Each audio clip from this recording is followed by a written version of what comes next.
Good morning and welcome to GrainTV for May 2nd, 2012. To my left is Logan Burgess and I'm Brock Shimbino.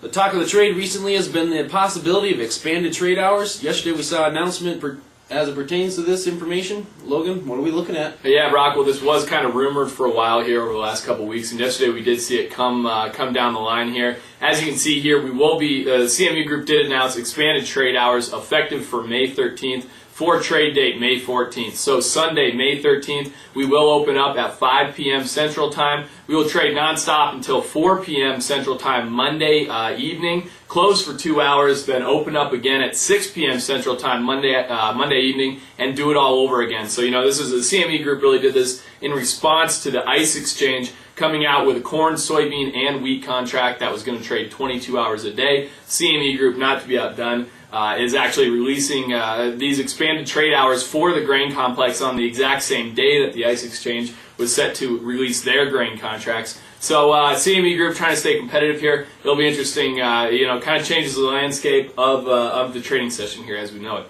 I guess turning our attention back to the fundamentals here of the grain complex, Brock, we saw Foreign Ag Service report export sales this morning. What are we seeing there? Yeah, we did see some more export sales come across the wires this morning. We saw soybeans going to unknown destinations for 204,000 metric tons for next year, 12-13. We also saw unknown destinations purchase corn for 130,000 metric tons for next year, and soy oil being claimed by China for 30,000 metric tons for this year, this marketing year. Keeping on the fundamental front, winter wheat crop tour is going on right now across most of Kansas and Oklahoma. What we're looking at right now is the vegetation index greenness map for that area. You can see we're very green, high biomass in that area. And what these analysts and field surveyors are finding right now is they projected yesterday they'd surveyed 280 fields. They found an average bushel per acre projection of about 53.6. How's this compared to last year? Last year, on the first day of the tour, they found an average projection of about 40 bushels per acre. So if we take a look at the greenness map from last year, what are we looking at? Yeah, Brock, well, you can see here that greenness in that area is substantially improved from last year when they were locked in a pretty severe drought in that northern Texas, western Oklahoma area there. And as you can see here, greenness specifically in western Oklahoma is substantially better than what it was last year, and that kind of is in line with what we've been talking to you and myself here. Producers in the area are saying that this is the best Kansas City wheat crop that they've seen in a couple generations here in that area right now. So it sounds like it's off to a great start. The analysis by Planalytics is kind of confirming that on the yield side. We'll have to keep an eye on it here as we move through the growing season. That kind of wraps up the first half of the show here. Markets are set to open up in about 30 seconds. We'll take a quick commercial break. We'll be back to watch the market open. GrainHedge is more than just futures trading.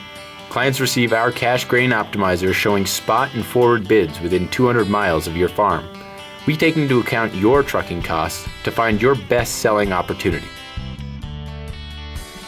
We provide in-depth basis mapping, historical basis and cash price charting. Every day we show you your best price and if it meets your profit goals. Contact GrainHedge today to get started. Markets are open in Chicago, so let's turn over to the FireTip trading software for the live quotes. Yeah, Brock, it looks like right now we have July delivery corn trading down 2 here in Chicago. Soybeans down 6.5 on the July contract. Old crop wheat down 5 3/4 on the Chicago contract. Kansas City wheat down 7. Just a reminder to producers out there, we are past first notice here for those May contracts. So if you're still trading May contracts here on CME Group, it's time to roll out of those to a more deferred month. That kind of wraps up our show here for Wednesday morning. Thanks a lot for joining us on GrainTV. Have a great rest of your day.